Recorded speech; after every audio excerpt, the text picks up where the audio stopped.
আয় আমাদের রব, এই দুনিয়ার বুকে আপনি আমাদেরকে কল্যাণ দেন, আখিরাতের বুকে আপনি আমাদেরকে কল্যাণ দেন, আগুনের শাস্তি থেকে আল্লাহ আপনি আমাদেরকে বাঁচিয়ে দেন। পড়ে না আমিন। তাহলে আগে দুনিয়া, তবে দুনিয়াকে হৃদয়ে স্থান দেয়া যাবে না। দুনিয়াকে বশ করে হাতে নিব, কিন্তু হৃদয়ে থাকবে আখিরাত। জোরে বলতে হবে ঠিক কিনা? নিজ হাতে উপার্জিত সম্পদের চেয়ে শ্রেষ্ঠ কোনো সম্পদ আর হতে পারে না।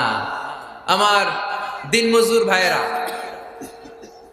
কুলি মজুর ভাইয়েরা, রিক্সাওয়ালা ভাইয়েরা, ফ্যাক্টরি ওয়ার্কার যারা, আপনারা আল্লাহর কাছে অনেক সম্মানিত। আপনাদের উপার্জন হালাল। আপনাদের এক পা এমনি জান্নাতে ঢুকে আছে। এখন শুধু এক পা ঢুকাইলে চলবে? পা কয়টা? আরেকটা ঢুকানোর দরকার আছে না নাই? আপনাদের উপার্জন হালাল। আপনারা 5 ওয়াক্ত সালাত পড়বেন, মানুষের হক নষ্ট করবেন না, আব্বা আম্মার দোয়া নিবেন। দ্বিতীয় পাটাও